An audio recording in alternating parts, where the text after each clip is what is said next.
Auzubillahi minasyaitonirrajim. Bismillahirrahmanirrahim. Mohon waktu Pak Haji. Alhamdulillahirabbil alamin. Assalatu wassalamu ala asrofil anbiya'i wal mursalin wa ala alihi washabbihi ajmain. Amma ba'du. Rabbis rosli sodari wa yasirli amlil uqdatam min lisani yafqahu qawli. Hari ini kita berkumpul ke sini karena rahmat Allah. Jika Allah tidak memberikan rahmatnya kepada kita, niscaya kita mungkin ada yang malas, mungkin masih ada yang tidur setelah sholat. Dan memang adalah karunia Allah yang diberikan biasanya kepada kita sehingga kita bisa meringankan langkah kita.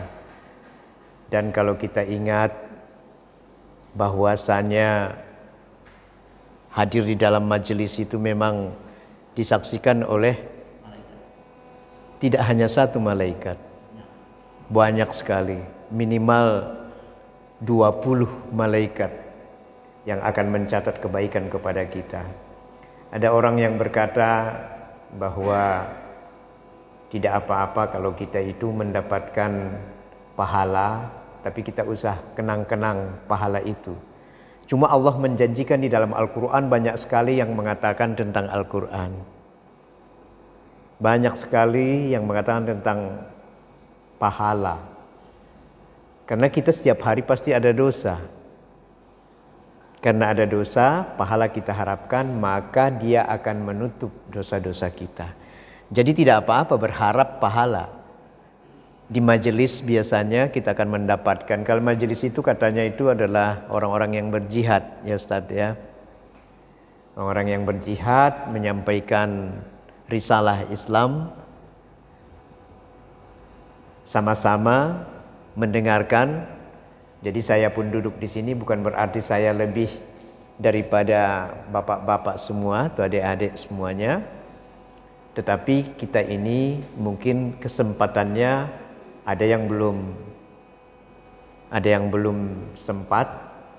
Nah, saya karena sudah pensiun banyak kesempatan, kan begitu ya. Walaupun sebenarnya dari jam 8, 9 sampai jam 4 masih di Al-Furqan ini setiap hari. Jadi itulah mungkin yang perlu kita maklumi.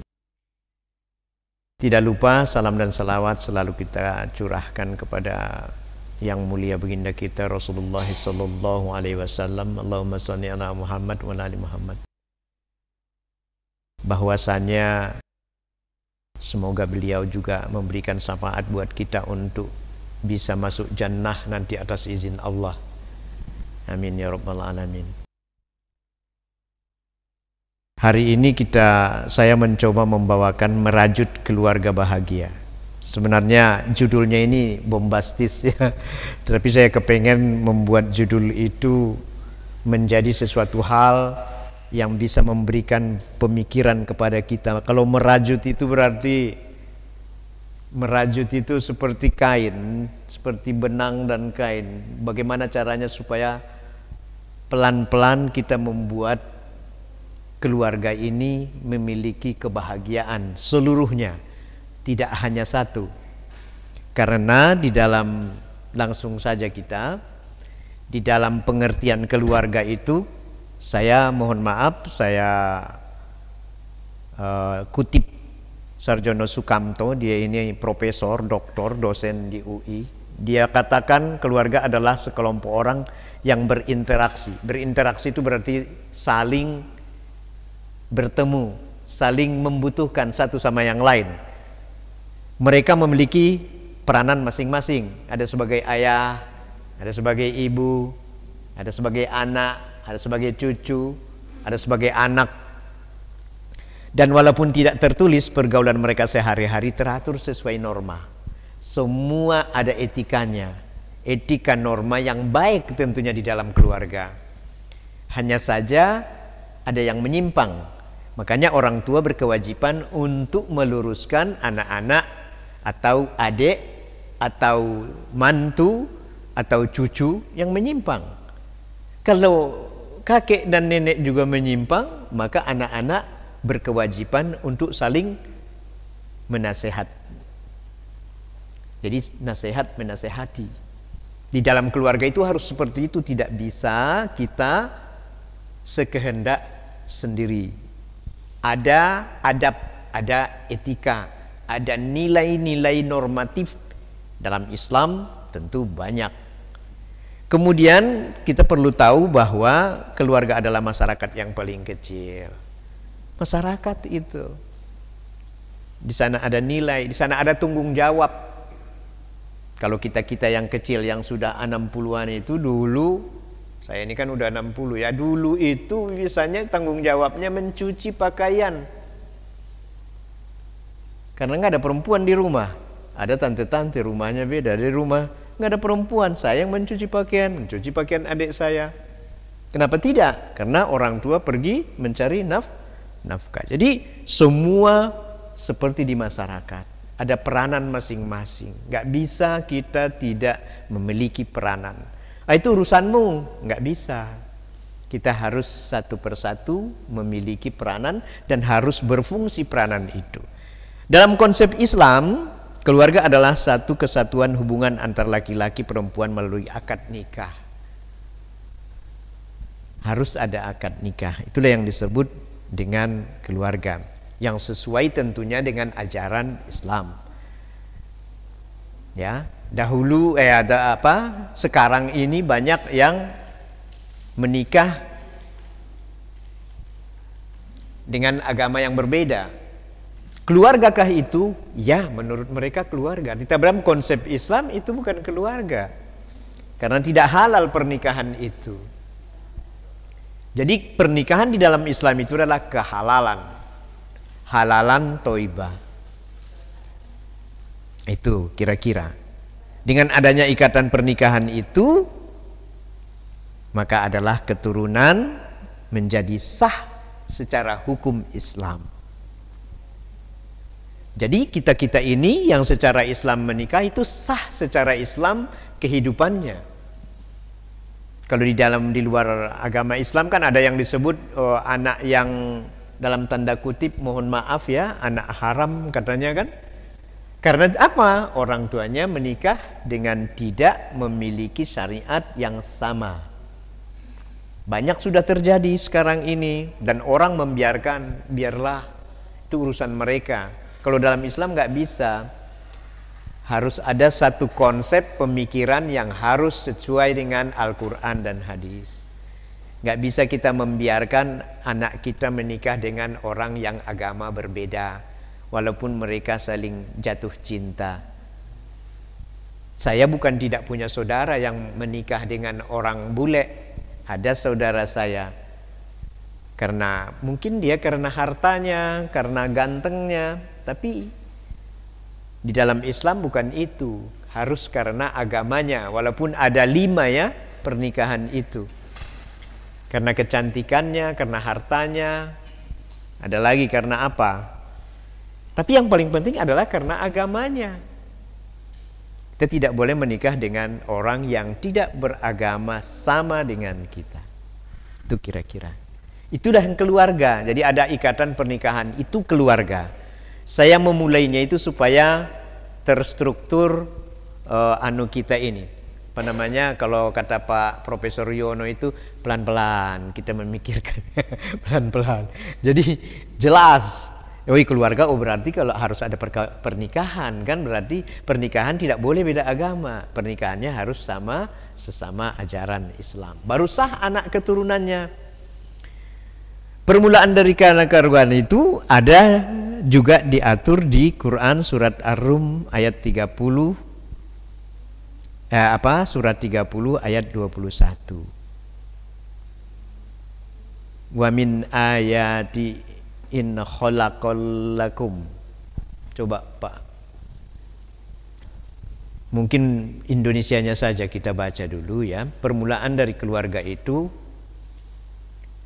dan di antara tanda-tanda kekuasaannya ialah dia menciptakan untukmu istri-istri dari jenismu sendiri. Nah, itu permulaan daripada sebuah keluarga, bahwa laki-laki itu sudah diciptakan Allah. Jadi di dalam surat Ar-Rum ini jelas berarti ada Ya. Ada pasangannya. Seperti dulu, kalau seperti yang kita ingat itu Nabi Adam, karena kesendirian juga diciptakan Allah lah Siti Hawa. Maka adalah kehidupan di antara mereka. Menikahlah, dan setelah mereka menikah maka lahirlah keturunannya Habil dan Kabil. Dan itu memiliki keturunan hingga ke bawah semuanya. Jadi ada dasar hukum keluarga ini. Ada dasar hukum. Ada dasar dalilnya. Jadi kalau Islam itu, oh ternyata keluarga itu diciptakan oleh Allah ya. Ada dua manusia diciptakan. Kalau perempuan ada laki-laki yang diciptakan, kalau laki-laki ada perempuan yang diciptakan. Sehingga mereka bisa menikah. Itu permulaan daripada keluarga tersebut. Kemudian pernikahan dasar pembentukan keluarga. Jadi pernikahan, tadi udah di awal udah dikasih tahu. Dan kawinkanlah orang-orang yang sendirian. Ya. An-Nur, mohon maaf tulisannya An-Nur. An-Nur 24 suratnya, ayatnya 32. Dan kawinkanlah orang-orang yang sendirian di antara kamu dan orang-orang yang layak berkawin dari hamba-hamba sahayamu, lelaki dan hamba sahayamu yang perempuan. Bahkan saking pentingnya pernikahan di ayat 32 itu, An-Nur ini, Allah pun menjaminkan jika mereka miskin, Allah akan memampukan mereka dengan karunia-Nya. Bukan kata kita kan? Kata Al-Quran. Saking perlunya pernikahan untuk membentuk keluarga. Tadi judulnya adalah merajut kebahagiaan dalam keluarga. Saya mulai dulu dari keluarga. Pembentukan keluarga itu. Jadi jangan ada yang takut menikah di dalam Islam. Jaminannya ada. Jika mereka miskin, Allah akan memampukan mereka dengan karunia-Nya. Miskin-miskin saja kami. Itu karena tidak cukup. Manusia ini selalu tidak berkecukupan. Selalu kurang. Jadi jangan tunda-tunda. Usia 28 menikahlah. Kalau 30, 31, 32 mulai itu. Nantilah punya rumah dulu. Besoklah punya mobil dulu. Wah ini istri yang ini. Ini pria yang seperti ini. Calon suami seperti ini. Dalam Islam, barang siapa yang sudah mampu dalam usia, dia juga sudah bisa cari nafkah walaupun sedikit, nikahkanlah mereka. Ya, karena Allah memberikan janjinya. Ini pernikahan adalah dasarnya supaya kita tidak takut. Saya kemarin itu begitu selesai anak saya, kamu mau menikah? Jangan berdua-dua. Iya Pak, menikahlah. Usia 24 tahun, selesai S1 di Unsri, saya nikahkan. Itu yang kita nikahkan kemarin itu. Gak boleh menahan-nahan. Karena kita yakin dunia yang sekarang ini banyaklah mudaratnya. Dikit-dikit pergi nonton, dikit-dikit pergi. Kita harus sadar itu. Kenapa harus kita kemukakan? Kita ini semua udah orang tua nih, anak-anak, apalagi orang-orang tua muda. Jangan lagi berpikir untuk tidak. Dulu ada laki-laki, anak saya yang pertama, dia masih kuliah S2 waktu itu. Usianya 24 tahun waktu itu juga. Saya bilang sama laki-laki, mohon maaf saya bercerita sedikit supaya ini pengalaman menjadi pengalaman kita semua. Kamu di Bandung, kamu di Jakarta, hari Minggu kamu ke Bandung kan? Iya Pak. Kamu bilang sama orang tuamu, kamu sudah mau menikah belum? Kamu sudah bekerja? Sudah. Seminggu kemudian orang tuanya datang, nikahkan anak kita. Saya nikahkan. Orang ngomong semuanya, ini jadi cerita. Anak saya Rizky yang sekarang jadi notaris itu, dia masih kuliah. Sedang bikin skripsi yang keduanya, S2-nya maksudnya. Harus nikah saya bilang. Karena kita juga kan sudah berhijrah kita ini ya, pelan-pelan berhijrah. Tidak bisa langsung berhijrah, ya saya sudah alim, nggak bisa. Perlu proses waktu yang panjang. Ya, supaya disebutkan di At-Tahrim 66 ayat 6 ini, hai orang-orang yang beriman, peliharalah dirimu dan keluargamu. Jadi tidak akan mungkin dapat merajut kebahagiaan ini kalau kita penuh dengan dosa. Tapi orang-orang di luar agama kita ini bahagia-bahagia saja, Pak. Ya, itulah yang disebut oleh Adi Hidayat istidraj. Allah mengatakan di dalam Al-Quran istidraj. Aku berikan kekayaan kepada mereka, aku berikan kebahagiaan kepada mereka. Tapi ingat, aku akan berikan pembalasan kebahagiaan dan kekayaan mereka yang tidak menurut Al-Quran dan hadis itu di akhirat nanti. Jadi peliharalah dirimu dan keluargamu itu. Jadi bukan temanya pernikahannya. Supaya apa kita ini? Itu hanya sebagai contoh saja. Memelihara keluarga. Karena disebutkan dari api neraka ini, ayat ini sudah sangat ngetop. Hampir setiap ustadz pasti menyampaikannya. Tapi kita terkadang lupa. Ternyata banyak item-item yang perlu kita jaga di dalam keluarga itu Hidup-hidup saja anak-anak kita itu. Cuma jangan ajari mereka harus punya mobil, harus punya sepeda motor langsung. Wah, cuma 500.000 belilah sepeda motor. Lah dulu kita kan naik oplet. Ini anak-anak muda ya, papa-papamu ini dulu naik oplet, mau ke Lemabang naik oplet 50 perak kalau tidak salah, 35 malah, saya masih ingat tuh. Jalan kaki, karena saya itu wartawan itu sampai sepatu itu jadi miring ya, nggak apa-apa. Kenapa harus malu? Pak Haji banyak pengalaman. Kita pun orang tua banyak pengalaman dari tiada menjadi ada gitu. Sekarang pada punya mobil semuanya. Harus pelihara. Kemudian peranan orang tua sebagai pembimbing. Ya, pembimbing dan teladan. Ini enggak usah kita baca.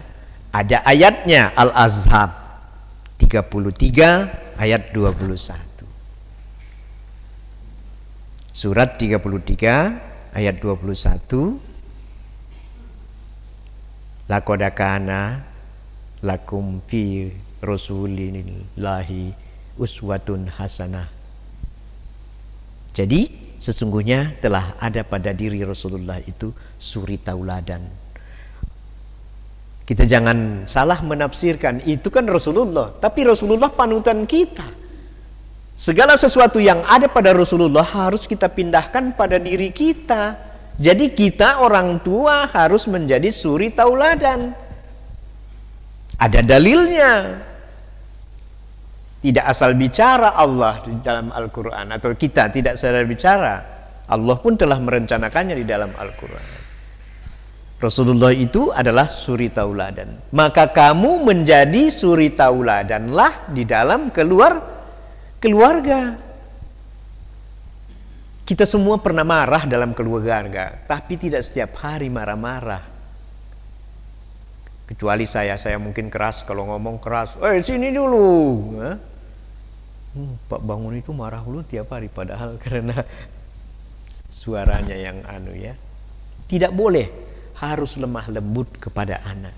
Jadi kalau udah ada di dalam Rasulullah itu suri tauladan sesuai dengan Al-Ashab ini, maka kamu pun harus menjadi suri tauladan bagi anak-anak kamu, keturunan kamu. Jangan ladas, kata orang Palembang. Kayak saya usia 60, ladas. Masih bergaya kemana-mana, tidak bisa. Ada saatnya bergaya, usianya ada gitu loh ya. Baju yang kayak gini dulu kita nggak mau ini. Kalau nggak katun, without nggak mau.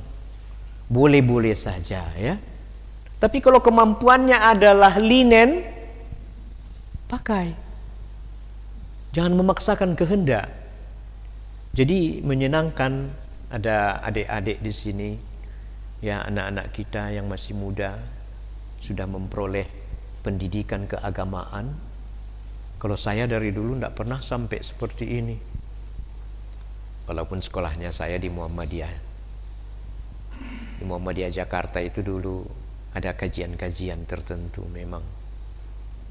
Ya, jadi dengan dasar ini maka orang tua harus menjadi suri tauladan. Ayah itu pemimpin. Ada dasarnya. An-Nisa ayat 34. Apa? Laki-laki itu adalah pemimpin bagi kaum wanita. Oleh karena Allah telah melebihkan sebagian mereka atas sebagian yang lain. Jadi tidak terbalik. Kok wanita jadi pemimpin dalam keluarga? Ya kalau mau jadi presiden terserahlah, mau jadi gubernur terserahlah ya. Pemimpin dalam keluarga yang dimaksud sebenarnya sesungguhnya kaum pria itu harus menjadi orang yang memberikan prakarsa pertama sebelum sebuah kesimpulan di dalam keluarga itu diambil. Keluarga kan tidak boleh seenaknya. Ada kesimpulan mau beli mobil, mau beli sepeda anak-anak, tidak boleh maksudnya aku suka ini mau beli. Tanya dulu dong sama istri, tanya dulu dong sama anak kalau anaknya sudah bisa diajak berpikir. Tidak sekehendak hati di dalam keluarga itu. Aku nak beli ini, beli itu. Tidak. Tidak boleh di dalam konteks kekeluargaan. Kalau mau berbisnis itu lain. Bapak atau ibu yang memiliki kemampuan berbisnis, mereka tentu punya manajemen sendiri yang bisa memberikan pemikiran untuk memulai bisnisnya. Saya akan mendirikan sebuah sekolah. Ibu, saya mau mendirikan sekolah nanti ya. Ya, saya punya manajemen. Istri harus mendukung. Kalau ibu yang mau memberikan, suami harus mendukung. Belum apa-apa sudah marah-marah. Kamu ini mau bikin ini, mau bikin itu, apa nanti? Tidak boleh seperti itu juga. Harus sama-sama disatukan persepsi itu. Jika tidak seperti itu, keluarga ini nanti terpecah belah. Dan kita orang tua ini, mohon maaf, kita orang tua ini yang sudah tua-tua ini juga harus mendengar pemikiran dari arus bawah. Kan suara masyarakat itu kan suara yang sangat, suara emas itu ya. Jadi anak-anak ini kan sudah kita sekolahkan. Sudah kita berikan biaya menyekolahkan mereka. Tentu mereka memiliki pemikiran yang brilian juga. Harus bisa kita tampung pemikiran-pemikiran mereka. Jangan kita ego dalam hal-hal seperti itu. Tetapi anak tidak boleh seenaknya membicarakan dengan keras. Kan ada tata krama, ada nilai-nilai etika dalam berbicara. Ayah, saya memiliki pemikiran yang seperti ini, gimana lah kira-kira ya? Oh itu salah ya, ini enggak bisa. Harus pelan-pelan dalam memberikan pemikiran. Ya, kalau anak-anak itu ya seperti itulah, memang peranannya seperti itu. Tidak boleh mentang-mentang kaya di dalam keluarga jadi anak lalu kemudian melawan kepada ayah, kepada ibu. Harus dengan baik. Karena semua punya peranan di dalam keluarga itu. Ya, ayah sebagai pemimpin. Nah, jadi tadi ini sebenarnya tempatnya ini harusnya di Ar-Rum 21 itu, di tempatnya tadi di sana. Menikahlah kamu ya. Dia menciptakan untukmu istri-istri jenis sendiri supaya kamu cenderung dan merasa tentram. Jadi punya suami itu pasti Allah janjikan akan ada ketentraman. Punya istri Allah janjikan seperti Ar-Rum 21 itu supaya ada ketentraman. Tidak ngacar kata orang Palembang tuh. Ada ketentraman apabila mereka menikah yang sah. Tentram di dalam jiwa. Kehidupan kebahagiaan keluarga itu kan yang dibutuhkan pertama dari situ. Makanya kebahagiaan keluarga itu dimulai dari awal. Kalau dari awal sudah tidak sinkron, biasanya bulan kelimanya mulai tidak sinkron. Mulai dewek-dewek, mulai kendak kaulah, itu yang tidak boleh. Bagaimana kalau ada pertanyaan, bagaimana kalau ayah saya itu atau ibu saya itu atau suami saya itu sekehendak hati? Ya, kita kan lihat dulu. Kalau orang menikah 1 tahun, 2 tahun, 3 tahun, itu baru bercinta namanya. Karena 2 insan bertemu dalam sebuah rumah tangga, memiliki masing-masing sikap yang dibawa dari keluarganya. Yang satu keluarga yang seperti ini, yang satu keluarga seperti bertemu. Masa 1-2 hari, 3 hari, 1 bulan, 2 bulan sudah, dia jelek, wah dia jelek, nggak bisa. Melakukan penelitian itu perlu bertahun-tahun.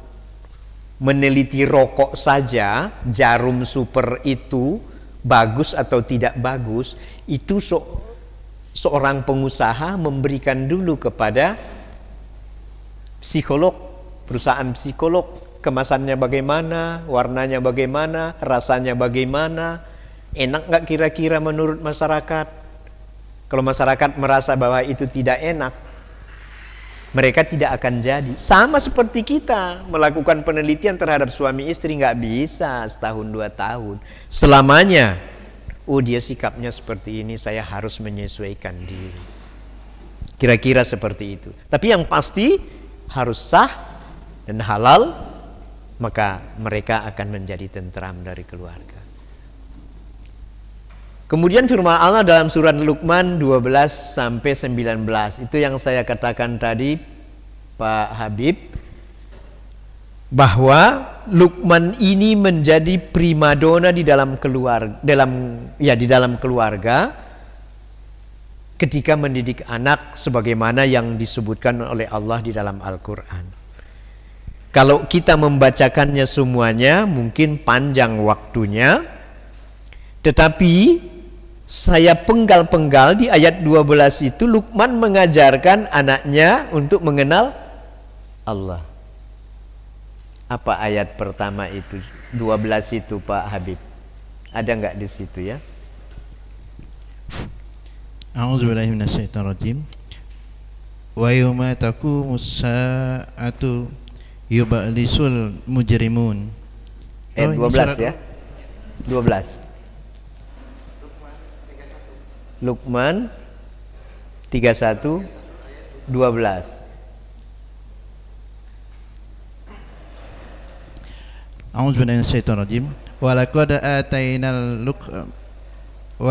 ataina Luqmanal hikmata aniskur lillah wa may yaskur fa inna ma yaskuru li nafsi wa man kafara fa innallaha ghaniyyun hamid, yang artinya, dan sungguh telah kami berikan hikmah kepada Luqman, yaitu bersyukurlah kepada Allah, dan barang siapa yang bersyukur kepada Allah maka sesungguhnya dia bersyukur untuk dirinya sendiri, dan barang siapa yang tidak bersyukur atau kufur maka sesungguhnya Allah Maha Kaya, Maha Terpuji. Ya.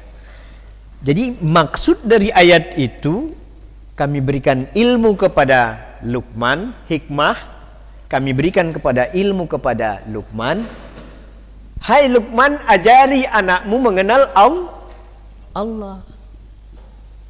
Jadi yang pertama memang Islam ini yang diajarkan kepada anak. Bukan setelah dia memahami kita harus keluar jalan-jalan, makan-makan, bukan itu. Ada rumah makan yang baru di situ. Itu setelah dewasa nanti.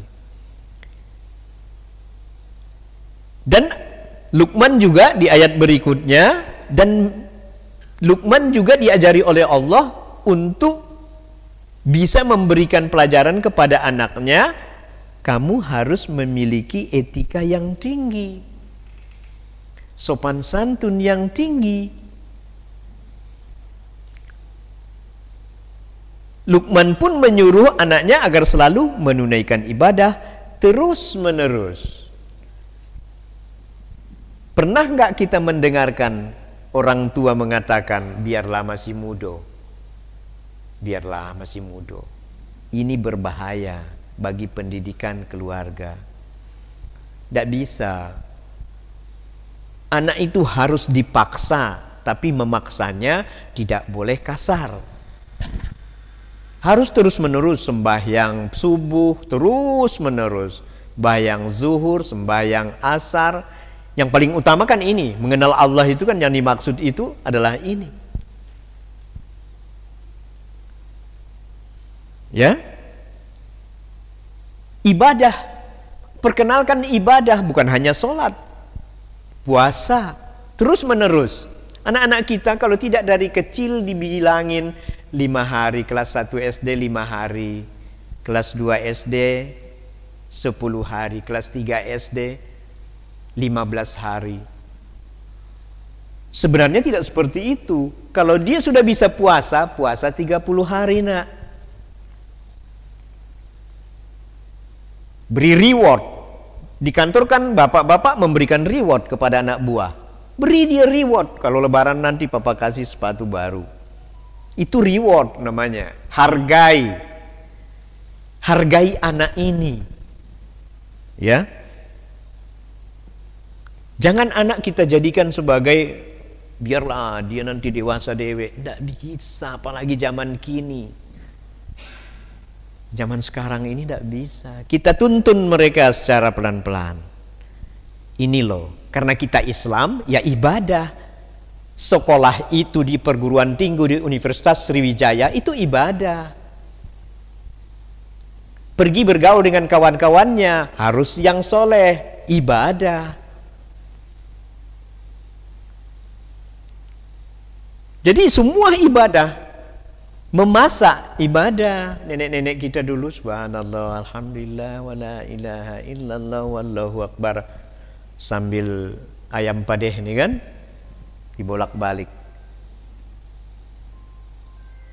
Nah sekarang itu harus kita ajarkan kepada anak-anak kita. Dan Luqman di dalam ayat tersebut juga disebutkannya apa? Tidak berlaku sombong. Hei Luqman, ajari. Allah yang berkata ini, hei Luqman, ajari anakmu untuk tidak sombong. Ajari keluargamu untuk tidak berlaku sombong. Karena sombong itu perbuatan setan. Dan sombong adalah sifat Allah. Hanya Allah yang boleh sombong karena dia memiliki ciptaannya ini semuanya. Kalau kita nggak boleh. Walaupun kita mensifati Allah, tapi sifat yang itu bukan milik kita. Kalau bicara ramah tamah, cium tangan. Anak-anak kita ini kan masih kecil-kecil ini yang sekarang ini. Saya punya cucu. No katanya. Bahasa Inggris pula dia kan. No ompu katanya kan. Dia panggil saya ompung kan. Sekarang kita baca ayat Al-Fatihah, no empu katanya. Dia minta YouTube. Kalau itu kita penuhi, ya sudah selesai.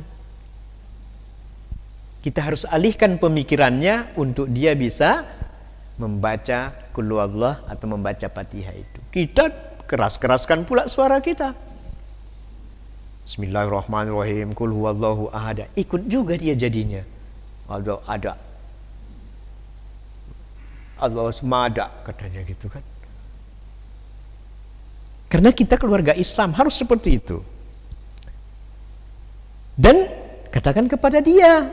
Karena ini Luqman 12 sampai 19 itu disebutkan. Hei Luqman, kata Allah, berbuat baik kepada orang lain. Ajarilah anakmu berbuat baik kepada orang lain. Saya pernah dulu memberikan apa di sini ya, menyampaikan tausiah juga ke kita di sini dulu. Pernah saya kemukakan bahwa datang anak nangis. Kenapa kau nangis? Aku dipukul anak si anu pak katanya. Nah bawa pisau itu. Nama mana? Hajar lagi katanya. Enggak begitu. Ya udah sabar, kau nanti minta maaf kepada dia kalau kau yang salah. Jangan berlagak, aku kuat, aku polisi, aku tentara, badanku kuat, lajulah. Nggak bisa, nggak boleh anak kita ungkapkan seperti itu. Ajari dia, sesibuk apapun kasih tahu bahwa berbuat baik kepada orang itu lebih baik daripada kamu membalas. Kamu jangan nangis. Ada yang salah nggak di kamu? Kamu harus koreksi diri. Ada bahasanya kan, kalau untuk anak kecil kan ada bahasanya. Kalau anak yang di bawah 1 tahun kan ada bahasanya juga kita kan. Tidak boleh ya nak ya, tidak boleh ya nak ya. Diam ya, diam ya. Dia belum mengerti. Dengan bahasa kita tentunya. Nah itu. Jadi jangan pernah menyempatkan berbuat jahat kepada orang lain. Tidak ada gunanya. Kalau berbuat baik kepada orang lain, maka anak kita selamanya akan berbuat baik. Dia akan tahu yang baik untuk dia. Tidak apa-apa, nggak usah gengsi bahwa anak kita nanti jadi minder. Pelihara, kamu harus percaya diri bahwa kebaikan yang kamu sampaikan itu kepada mereka itu adalah kebaikan yang sangat mulia. Allah memuji kamu dan semua orang juga pasti senang berbuat kebaikan. Memang sekarang ini banyaklah orang tidak berbuat kebaikan daripada berbuat kebaikan. Itu pula. Jadi contohnya siapa? Keluarga yang kecil yang saya bilang tadi di awal. Keluarga itu adalah bagian terkecil dari masyarakat. Masyarakat terkecil itu adalah keluarga. Jika lolos dalam perbaikan keluarga ini, maka loloslah anak-anak kita, keturunan kita dan kita di masyarakat yang luas ini. Kemudian di dalam keluarga juga di dalam Al-Baqarah ya, surat 233 ayatnya, ibu punya peranan. Jangan katakan bahwa ibu itu tidak punya peranan. Tadi disebutkan di depan, laki-laki itu adalah pemimpin. Ibu juga ada peranannya. Di sini digambarkan oleh Allah, para ibu hendaklah menyusukan anaknya selama 2 tahun. Jadi ada peranan ibu itu untuk mendidik anak. Jangan kaleng terus. Susu kaleng. Kan sudah banyak cara sekarang ini. Di sini juga ibu-ibu guru-guru kita saya lihat itu seperti itu kan. Ya saya tidak enak melihatnya. Tapi susu bayi ASI itu tetap diminum oleh anaknya. Walaupun tidak mimik sama ibunya. Ya bagaimana caranya ibu-ibu tentu tahu ya. Oh saya tidak punya itu, berusahalah untuk punya itu. Kecuali sama sekali tidak punya, barulah susu bebelek atau susu apa namanya saya tidak tahu ya. Ibu-ibu yang lebih tahu. Dan kalau kita jelaskan ini semua, dan kewajiban ayah memberi makan dan pakaian kepada para ibu dengan cara yang makruh. Jadi semua punya peranan ini. Ini Allah yang mengatakan di Al-Baqarah ini 233 ini. Seorang tidak dibebani melainkan menurut kadar kesanggupannya. Kalau Allah saja tidak memberikan beban kepada kita sesuai kesanggupannya kita, kok kita ayah ini memberikan beban kepada istri dan kepada anak yang mereka tidak sanggup? Gak boleh. Kamu kan umurnya sudah 30 tahun. Papa udah pensiun. Kamu dong yang memberikan makan papa. Malu kali ya. Kecuali memang tidak bisa lagi karena anaknya ini sudah kita berikan, anak kita ini sudah kita berikan pemikiran yang baik sejak dulu. Maka dia memberikan nafkah kepada keluarga. Oh itu lain cerita, sangat mulia. Anak yang seperti itu mulia sekali mencari nafkah kepada keluarga. Tapi kalau dia tidak sanggup, jangan bebani anak itu. Dia belum sanggup. Siapa yang sanggup? Ayah. Kan Allah di ayat lain kan Allah mengatakan, saya akan berikan kekayaan plus kecukupan. Tidak pernah Allah mengatakan kekayaan lawannya kemiskinan. Gak ada kemiskinan kata Allah di dalam Al-Quran. Coba cari Al-Quran yang mengatakan saya beri kekayaan dan saya berikan kemiskinan. Gak ada. Saya berikan kekayaan kepada keluarga itu atau kepada umat ini. Sebaliknya apa dia bilang? Dan saya berikan kecukupan. Jadi tanda kutip kemiskinan itu cukup. Allah memberikan kecukupan kepada kita. Gak ada kemiskinan diberikan Allah. Kita yang tidak merasa cukup.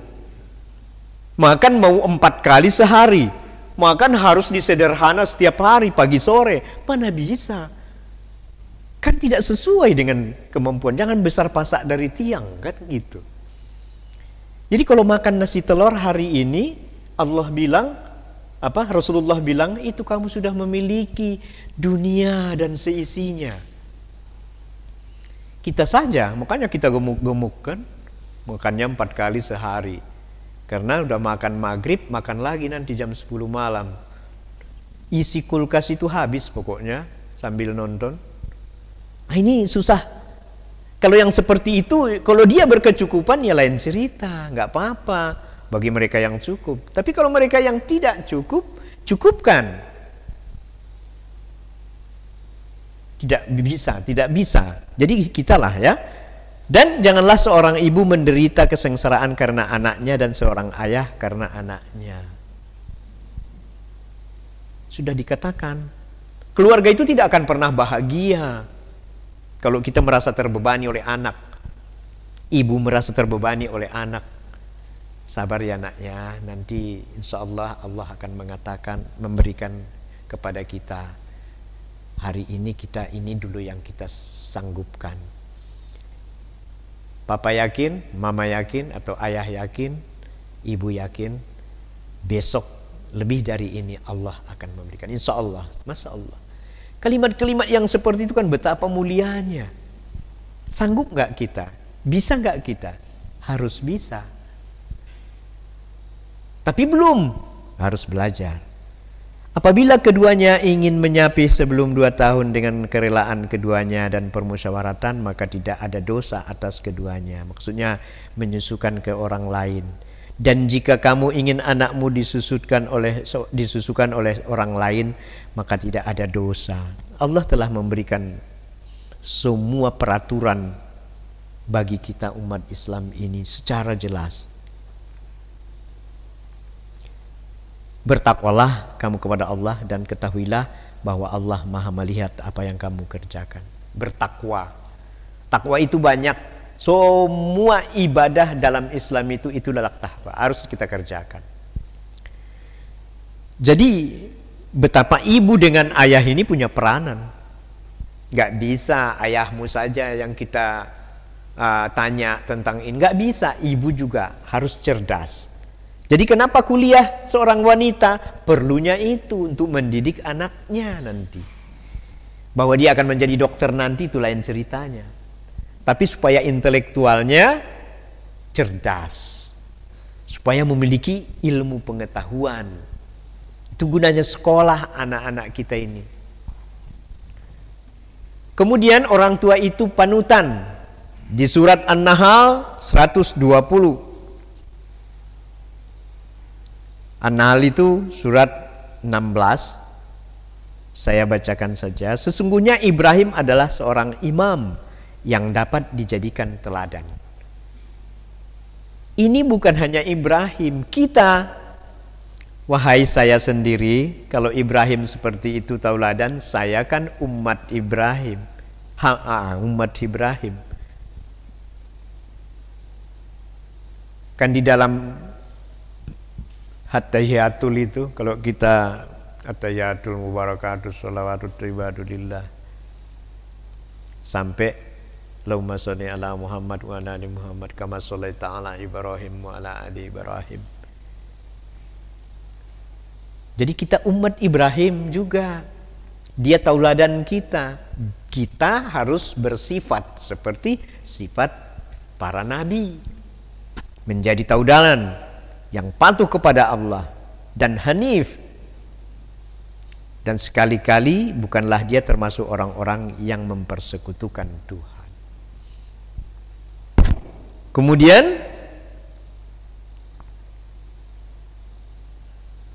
An-Nahl masih 16 121 ayatnya,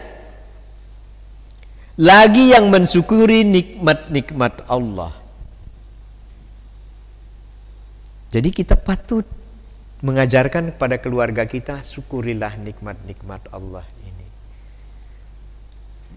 Jadi betapa kita bahagianya ya. Saya terus terang aja, mohon maaf ya kalau saya mengatakan saya bahagia sekali Pak Haji membuat kajian kita di sini dengan memfokuskan kepada Al-Quran dan hadis. Kita selama ini tahu aja, tapi kita tidak tahu ayatnya. Kita sudah persembahkan itu. Ternyata ayat-ayat itu ada yang harus kita pahami. Seorang yang beriman 120, 121 mensyukuri nikmat-nikmat Allah. Berarti kita juga harus bersyukur kepada nikmat Allah.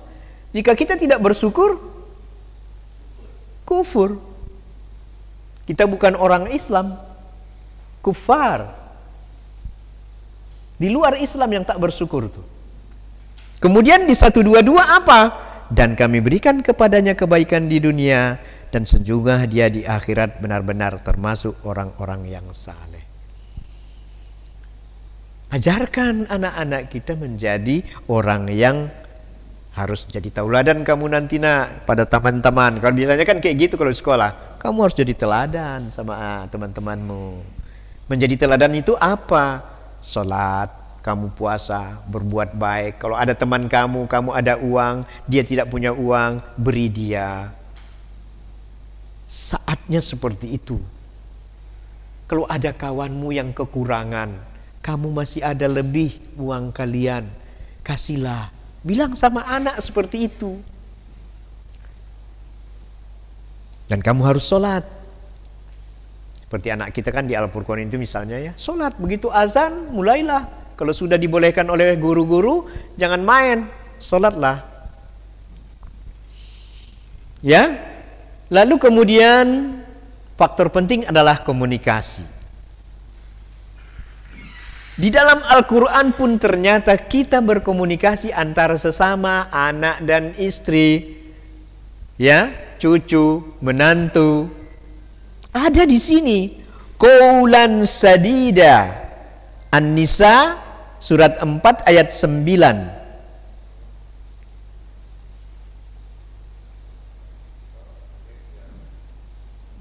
Ya, mengucapkan perkataan yang benar. Jangan berbohong sama anak. Sekali berbohong pasti mau kedua kali. Pernah nggak Pak Bangun merasakan ini? Pernah. Bilangin papa tidak ada di rumah. Bilangin mama tidak ada di rumah. Pernah nggak kita begitu? Pernah. Karena yang nelpon ini menurut kita tidak orang yang perlu ditanggapi pada saat yang itu. Berarti kita mengucapkan kata-kata yang tidak benar kepada anak. Bagaimana mungkin anak kita mau berkata yang benar kalau kita saja mengajari dia berkata yang tidak benar? Ya.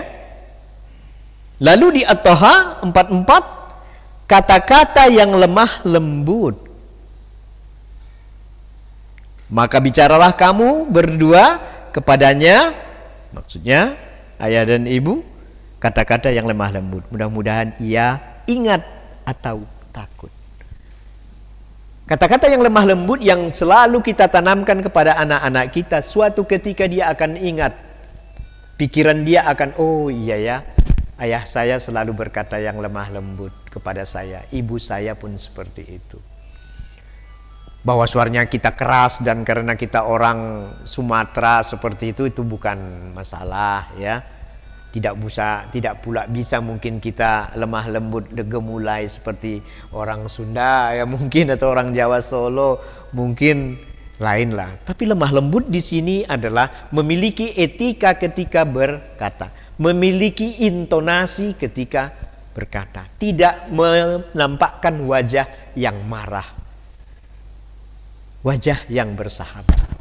Bahwa kita marah pada waktu tertentu, ya itu bisa saja. Kemudian apalagi dalam berkomunikasi, perkataan yang benar. At-Toha 132, bukan, ini tadi sudah ya. Qaulan baligha, perkataan yang benar tadi udah. Ini An-Nisa 63, An-Nisa surat 4 63, dikatakan di situ perkataan yang berbekas pada jiwa mereka. Masya Allah, Allah sudah mengajarkan kita perkataan yang membekas pada jiwa mereka.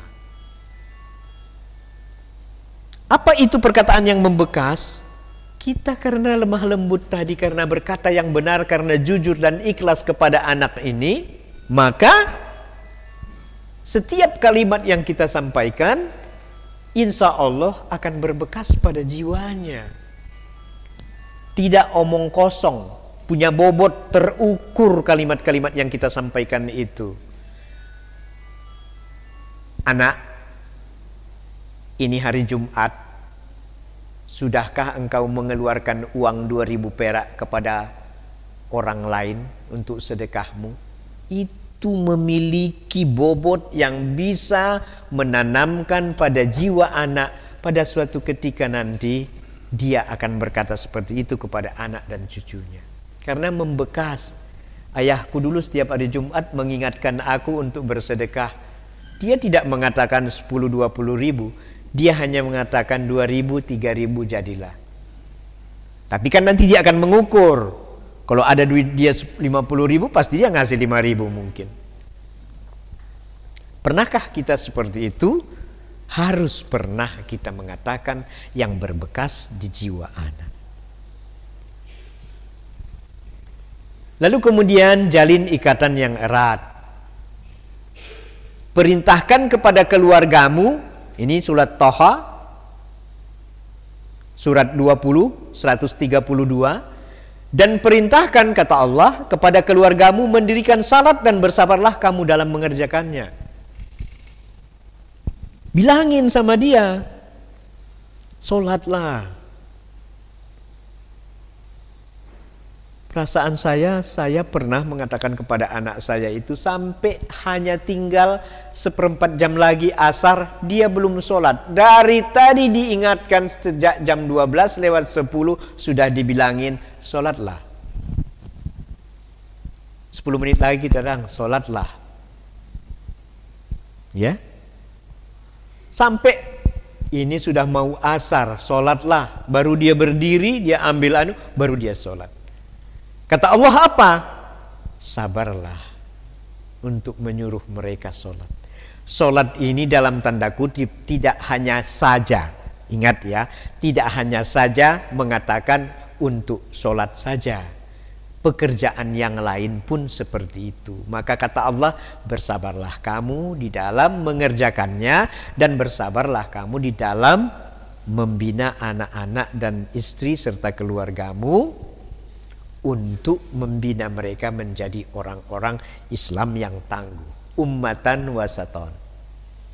Saya teringat banget ummatan wasaton itu dikasih tahu oleh Pak Ustadz almarhum Ustadz Arfan M. Alwi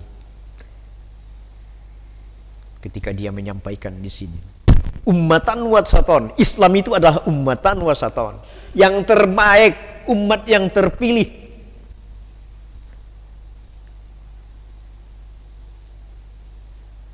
Kehadirannya di bumi ini, kata Allah, adalah orang-orang yang akan memperbaiki bumi ini. Sempatkan Allah memprotes, malaikat memprotes, wahai ya Allah ya Tuhanku, kenapa engkau membuat makhluk yang akan merusak bumi ini dan akan terjadi pertumpahan darah? Ayat berapa itu? Ustadz lupa saya ayatnya. Ya, nanti kita cari. Ketika penciptaan manusia, Allah berkata, malaikat mengatakan seperti itu. Protes dia. Tapi ternyata kata Allah, ummatan wasaton, umat yang unggul, terbaik.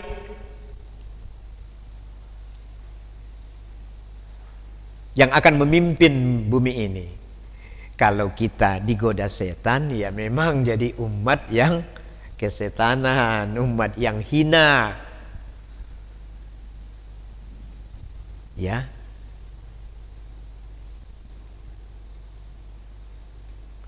Penuhi tanggung jawab. Ibu hendaklah menyusukan anaknya. Ini sudah tadi ya. Kewajiban ayah memberi nafkah, ini tanggung jawab. Ya. Tadi udah kita bahas. Jangan menyusahkan keluarga. Coba bayangkan ini kalimat Allah ini secara literally, kita tidak tafsirkannya. Kalau kita baca An-Nisa surat 4 ayat 19, hai orang-orang yang beriman, tidak halal bagi kamu mempusakai wanita dengan jalan paksa. Gak boleh. Dan janganlah kamu menyusahkan mereka. Ini bagi laki-laki ini.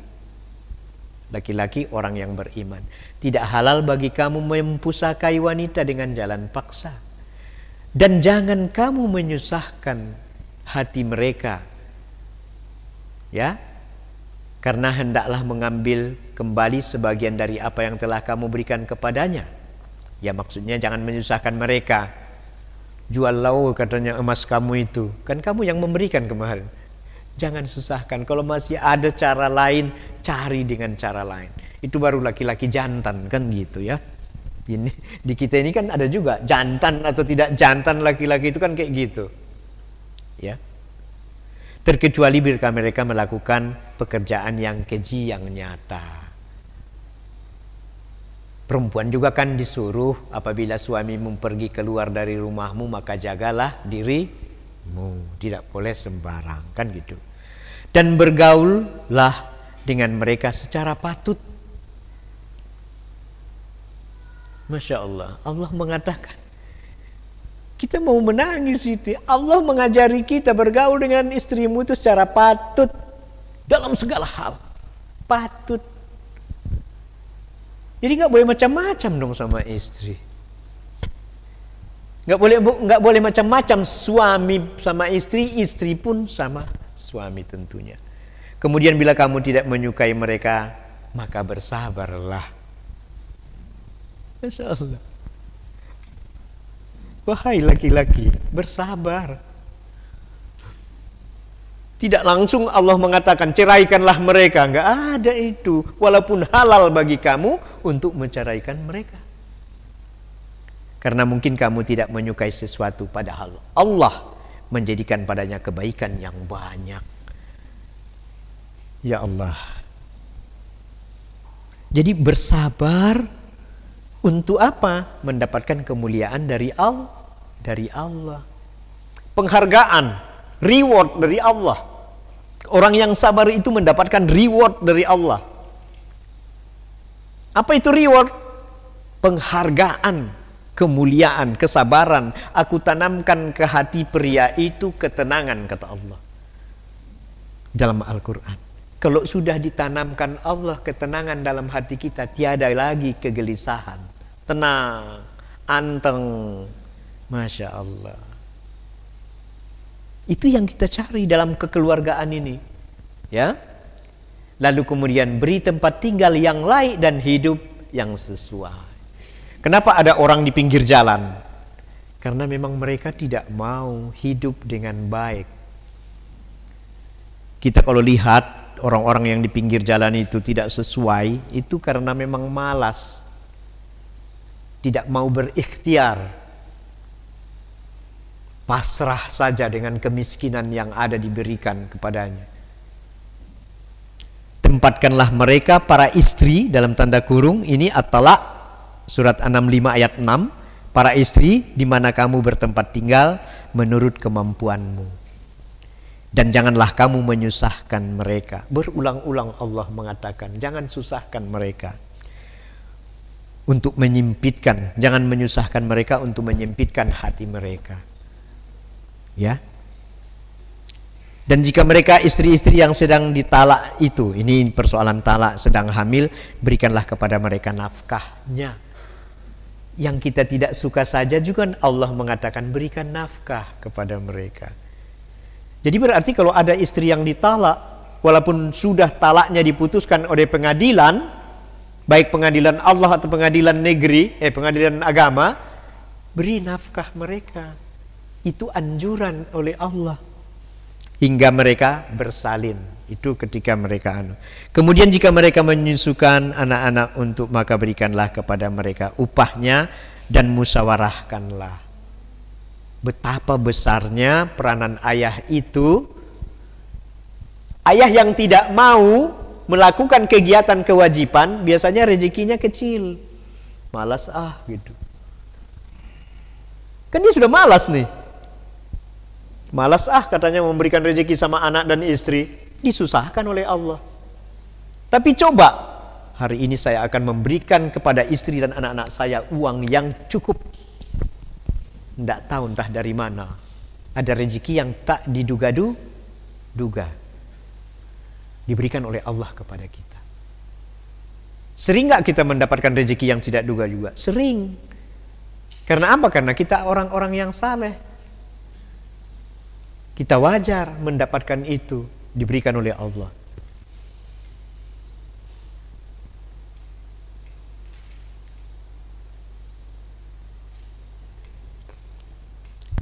Kemudian di dalam rumah tangga pun tolong menolonglah kamu.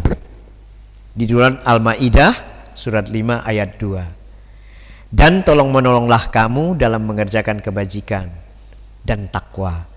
Dan jangan tolong menolong dalam berbuat dosa dan penyelenggara dan pelanggaran.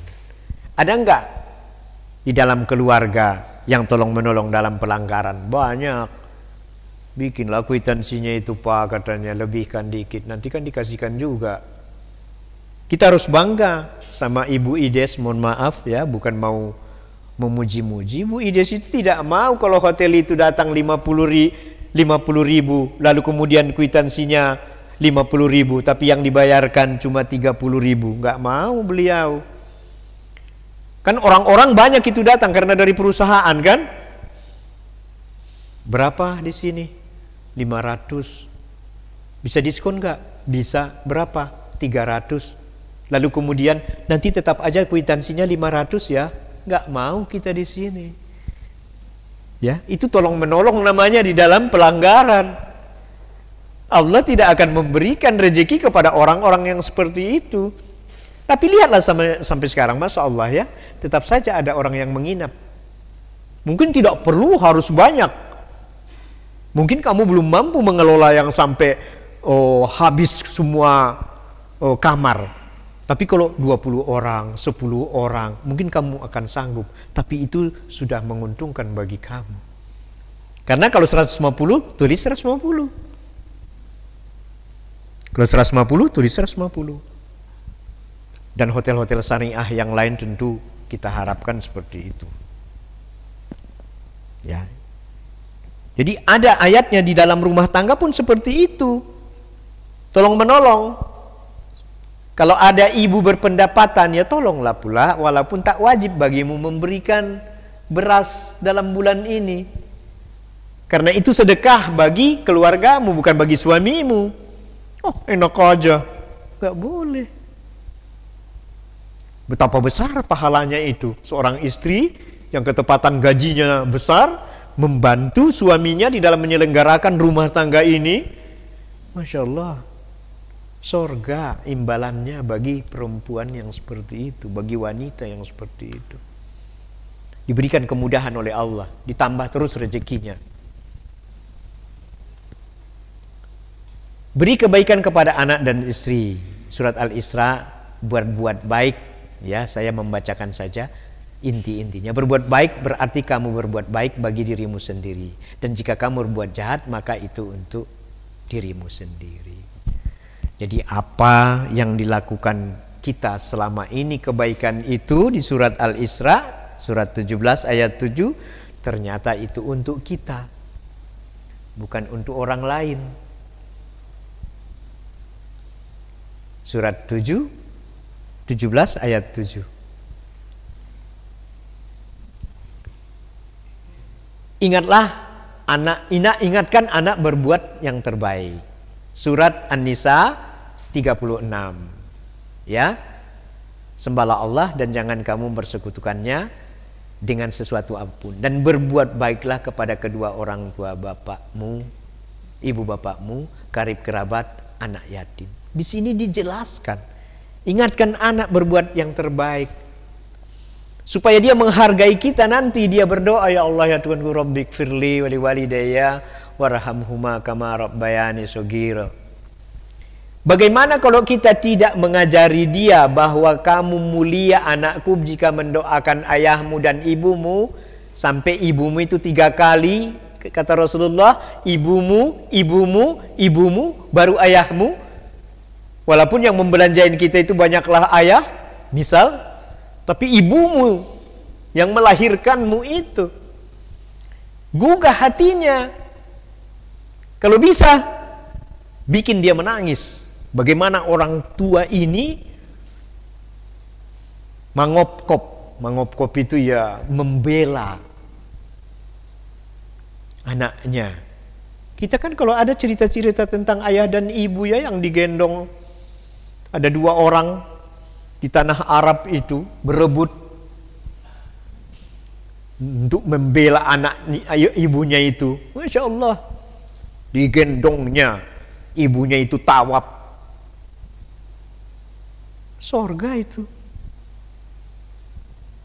Cium dong kaki ibumu walaupun tidak memang ada sebahagian di antara kita karena tidak biasakan tata kerama. Ini kenapa ini anakmu ini? Tiba-tiba saja dia mencium kaki saya. Kalau ada tanda-tanda ini. Makanya biasakan dari kecil. Sayangi anakmu, biasakan dari kecil, peluk dia, cium dia. Kalau dia mau berangkat, ucapkan assalamualaikum. Kalau tidak terbiasa melakukan yang seperti itu di dalam rumah tangga, heran anak, kok ayah saya hari ini memeluk saya ya? Kalau ini tanda-tanda, cium. Itu perintah Allah. Assalamualaikum, saya mau berangkat, papa mau berangkat nih. Atau anak, assalamualaikum pak. Tuh, ya. Jadi berbuat baik itu tidak hanya kepada ibu, disebutkan karib kerabat, anak-anak yatim, orang miskin, tetangga yang dekat, tetangga yang jauh, dan teman sejawat, ibnu sabil, dan hamba sahayamu. Jelas disebutkan oleh Allah di dalam An-Nisa ayat 36 ini. Itu harus kita bimbing anak kita mengatakan itu supaya dia tahu. Tapi kalau baca Al-Quran sekali dalam 1 minggu, gak mungkin tahu. Bacalah Al-Quran 2-3 ayat sehari, 1 ayat pun, tapi kau baca itu-itunya, artinya. Harus baca Al-Quran, menjanjikan bahwa kita telah berjanji kepada Allah, saya adalah seorang raditu billahi robba wa bil islami dina wa bi Muhammadin sallallahu alaihi wasallam nabiyya. Maka tidak ada alasan untuk kita meninggalkan ibadah Islam. Tidak ada. Raditu billahi robba, aku ridho Allah adalah Tuhanku. Wabil islami dina, agamaku itu Islam. Wabi Muhammadin sallallahu alaihi wasallam nabiyya wa rasulah. Itu janji 50.000 tahun sebelum kita lahir, itu sudah berjanji kepada Allah akan setia kepada Allah. Tapi kita tidak mau, kita lebih mau menaati janji dengan manusia. Kagetlah sholat, kagetlah puasa, kagetlah berbuat baik, kagetlah berkata-kata yang baik sama anak. Masya Allah. Sungguh Allah tidak menyukai orang-orang yang sombong dan membangga-banggakan diri. Terima kasih.